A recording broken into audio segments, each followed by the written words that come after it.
time to get safe for the week as well. Just a reminder really, if anyone's got any OPVs, cover them or make contact seconded aware to sort it out. For the girls, we need jewellery and tie repair. Please keep safe cover goggles and lab coat on throughout the dissection. And try not to touch your face with it, which might be after the dissection, you will wash your hands thoroughly at the sink area and bacterial wash there for you guys.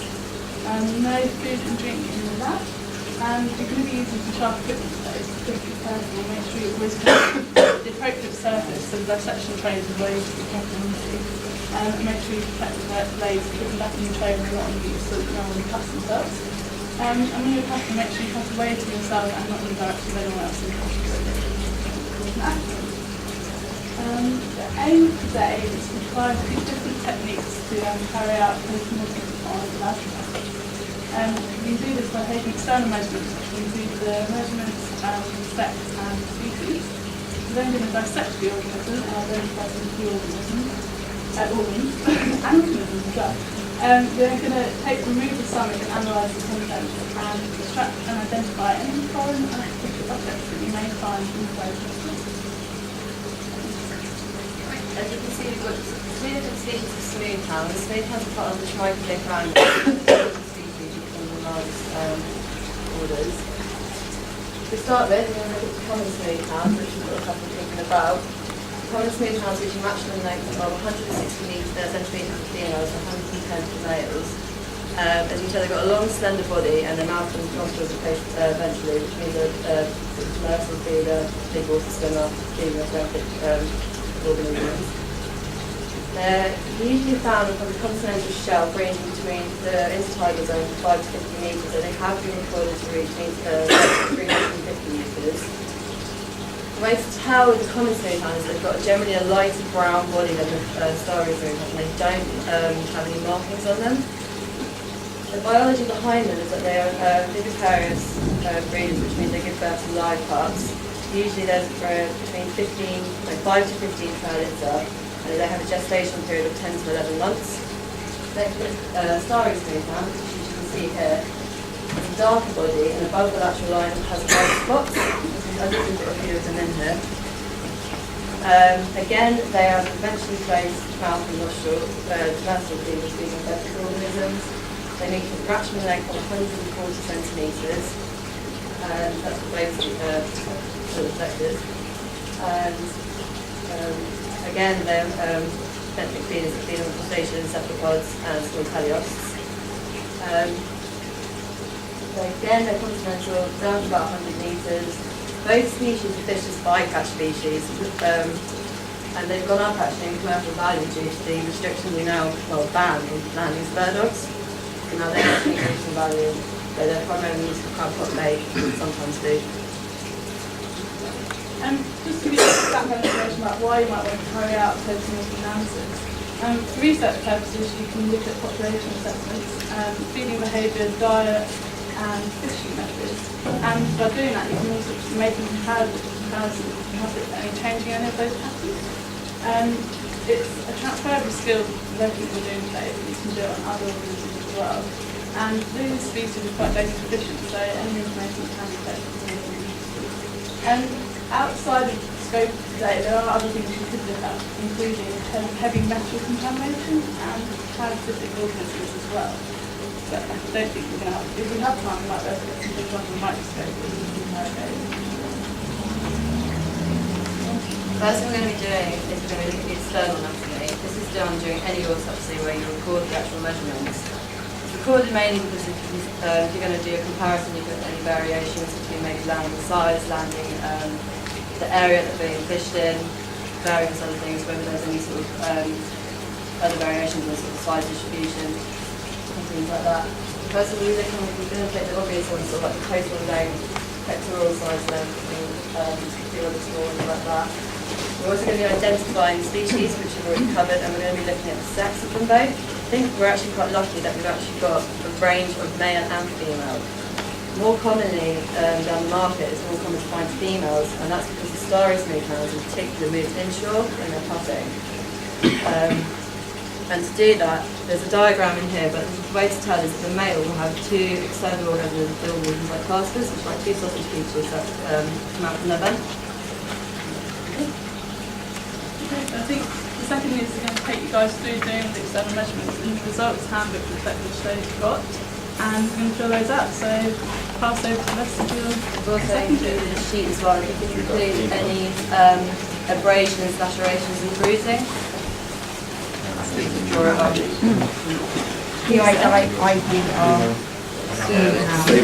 Comment. Liz? Yes.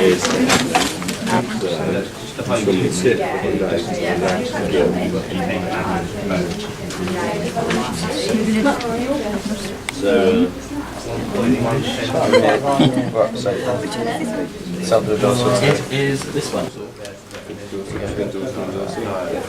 22. Well, depending on when it's not got the embassy, that north.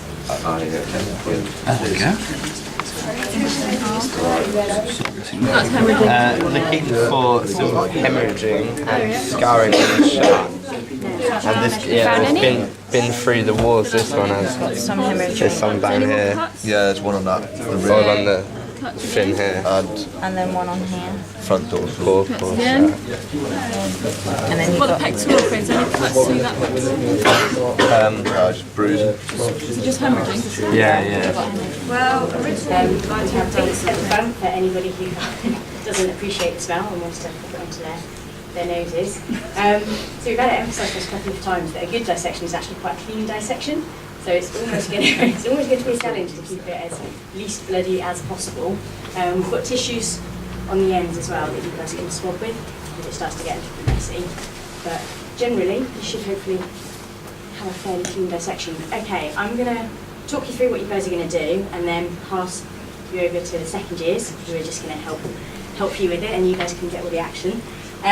So the first thing we're going to do is, as you've all seen, whether you've got male or female, we've got the vent, the hole here. So what we're going to do is, it's going to be a two-person job at least, one person holding the Smoothound and the other person with the implements. We're going to be using blunt edge scissors, so you should all have in your dissection kits ones that have got a blunt edge rather than pointy scissors. We're going to use those and pointing them, pinch the skin, point the scissors downwards and then cut through the skin and muscle. Just being really careful as you go to pierce through skin, muscle, but obviously into the body cavity, but not through and into any of the internal organs. Once you've got the incision, it's going to be cutting upwards towards the anterior end, so up towards the head. Really important at this point with the scissors, as you're doing the cutting, to keep them pointing a little bit upwards. So basically keeping the skin, the muscle away from internal organs. Again, keeping everything intact so we can look at it as we go. Once you reach the pectoral girdle, so these are the pectoral fins, once you get up to here, the heart's in this area as well, and it's also where there's an area of cartilage. So it's going to be a little bit tougher to cut through, so it might be a two-handed job if you're fairly weak like me. And again, keep the scissors pointing upwards because it's where the heart is. So try not to pierce the heart, but at this point you probably are going to get some blood and a little bit of juices coming out of it. So again, you can use a tissue swabs at this point. Don't panic too much, it does start to get a little bit liquidy. And this shot here, you can see, so you've now cut through the pectoral girdle. The heart's here. This is the liver. You basically need to take either side of the pectoral girdle and with both thumbs peel it back, and it will just give you a nice open view of the internal organs. And then, getting there, go back to your initial incision, and this time we're going to cut down towards the vent, but the big thing here is to stop just before the vent, so don't cut through it. So what you should end up with is a cut like that, which is very, very precise and very, very close to the vent. But yeah, so basically cut like that, and then you'll be able to see all the organs. And at that point, Amber will be able to take over. But yeah, so if you guys want to, it's all in your training packs as well. We'll talk through about how to do this bit. We'll have them going through on the screen, and also you've got second years there to help you. So just nice and steady, basically. Go slowly.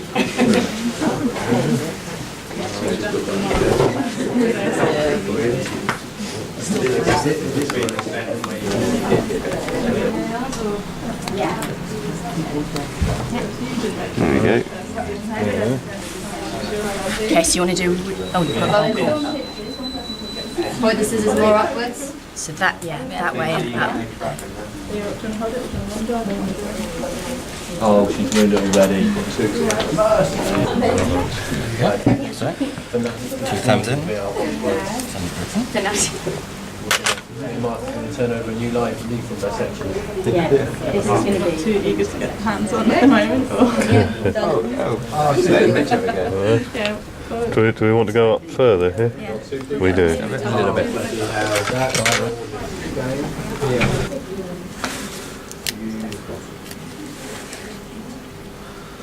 There we go. Now we're nice and open. Lovely, deadly. Right. And not a lot of internal bleeding. That's pretty good. I'm very impressed. Hooray. Well, this is the liver, incredibly oily. That's more Heart, liver. stomach, more liver, Liver. internal digestional tract. Actually, that's muscle. There we go. See, we had a female that had pups in that's her uterus, so that was quite large compared to what you guys are seeing. You can see the pups inside actually. Get out of the way. So this is looking at the stomach contents analysis. Obviously we have to start by removing the stomach. So if you look at this diagram, we've got the liver. This one had pups. So in a female you'd see that, but you wouldn't in males or non-pregnant females. That's the stomach, and then that's the intestine down there. So to remove the stomach and intestines, you need to clamp the esophagus, which is dark tissue coming out of the stomach at the head end, and clamp it as far up as you can, and then cut through above that. And then clamp the intestines at the far end towards the back, and cut through below the clamp again. And then if you take that out quite gently, because you don't want to spill anything, and put it in the blue tray. Clamps you want to be using to the end of the digestive tract are these ones, because they're much larger. So when you're actually removing this part here, you can see the digestive tract's got the spirally. See the spirals in it? You can't really see it, it's not very clear on this one. But what you want to be doing is using this larger clamp to be removing the end of this digestive tract, and use the smaller clips at the top. Would we have to pull the digestive tract back through? Possibly clamp the Yeah, end? you will.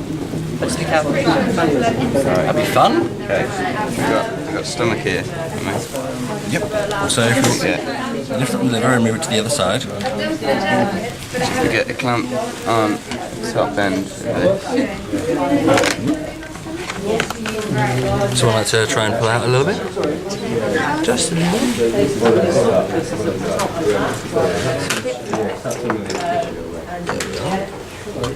Catch the heart. And then we get The clamps, that clamps for the oh, there's one. Go back through.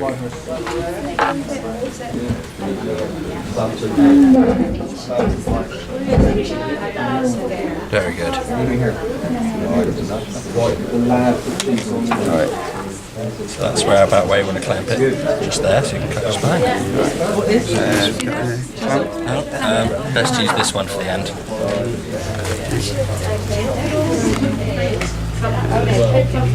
Next one. So, We just cut it through it.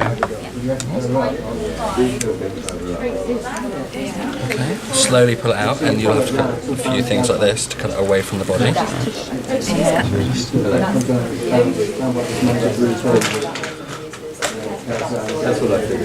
Have you said the words? Have you said clamp please, Richard? Can you cut through that, Dan?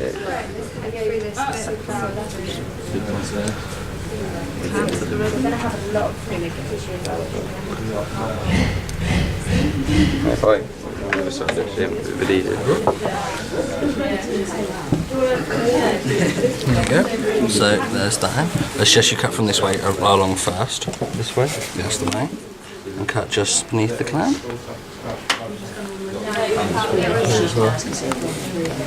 We'll do a secondary clamp it with them, I think.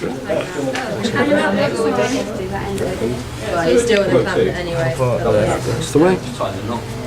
And clamp just round there. Yeah, you best go for that, so I think anything else. When we get Can we do? is it? That's the one. I love this inside, the way it's like got these patterns. There we go. We have one stomach and digestional tract. You guys can see it. Any hemorrhaging on the inside of the body? There's hemorrhaging just along there.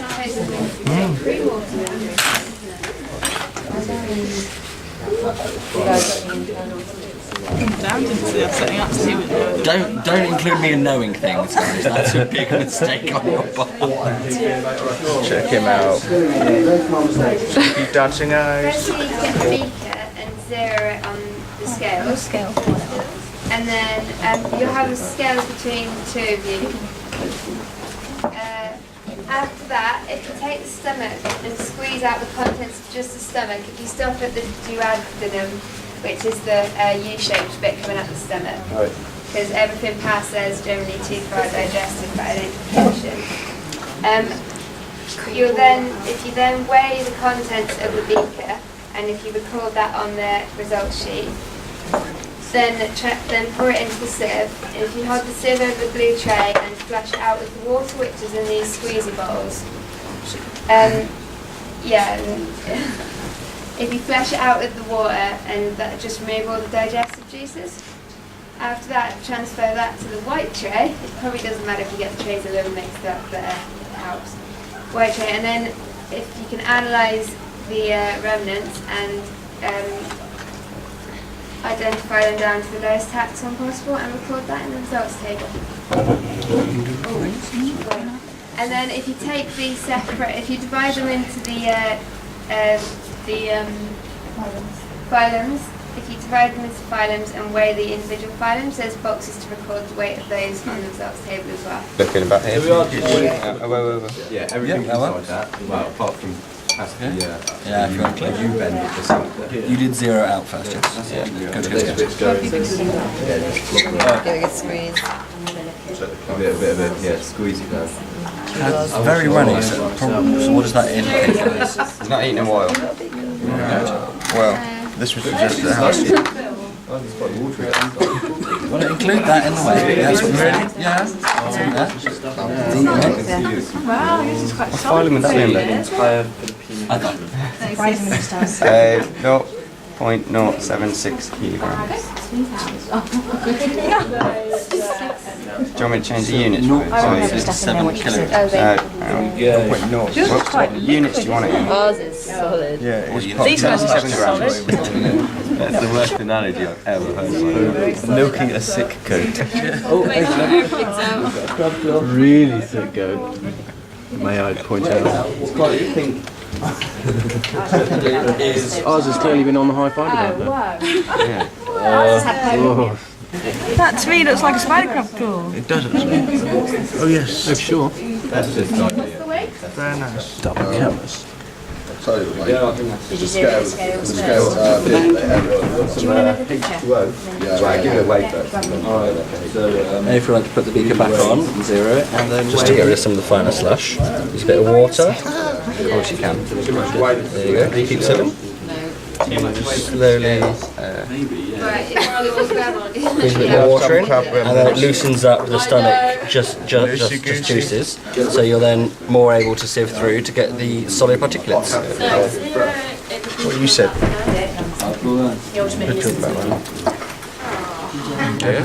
Stick finger in there. Esophagus, you want to basically use the blunt Sharp side, ones, where the blunts are. blunt end inside the actual Next to him. organ. Completely blind. Where the esophagus meets the stomach, with the blunt end of the scissors, you want to be creating an incision into the organ. Remember to keeping your scissors pointing upwards, and then just cutting all the way along when you can open up inside.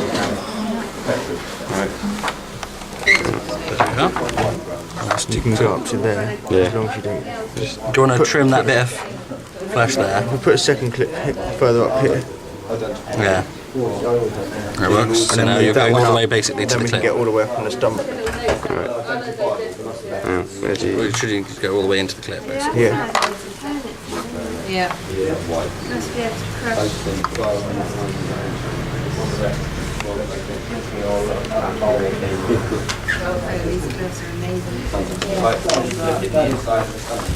Still that little bit here as well. Are we allowed to touch the stomach from the intestine? It would be easier that way. I think there's something else. Right, That's my tip for you anyway. What am I taking out first? Yeah. What you can do is try and hold everything out of the wafer and then slowly cut around the base, being very careful not to nip anything that is attaching to that side is particularly quite damaged. Cuts and scratches. That can be battered about a bit. It could have happened after death, but as you can see, the damage is caused and it's starting to heal. So it's happened during life as well. Because you can see that where there was probably a clean cut, it started to bubble and healed like back together. Which means it's had a great big chunk stuck out of there. Would that have been a massive big tear? And that's It is entirely possible. Say side up. nice. Are you going to cut into it? Yeah. Like to? Not sure. Yeah, probably best to do it with scalpel. Oh, we could just. Yellow. Sort of like, It should be this. not hard boiled, but Poached. poached, do we say? Let's try another one. What, you've been itching to get the heart out?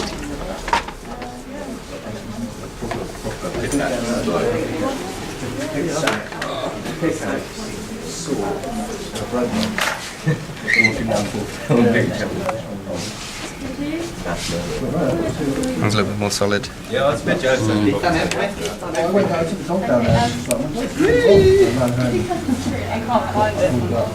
Hang on a second, what have you got in here?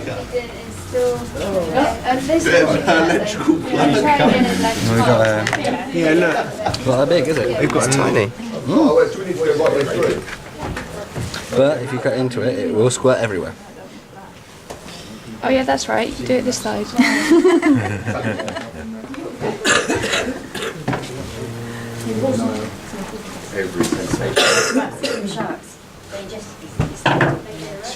What might be is if you open the mouth and then a cut through,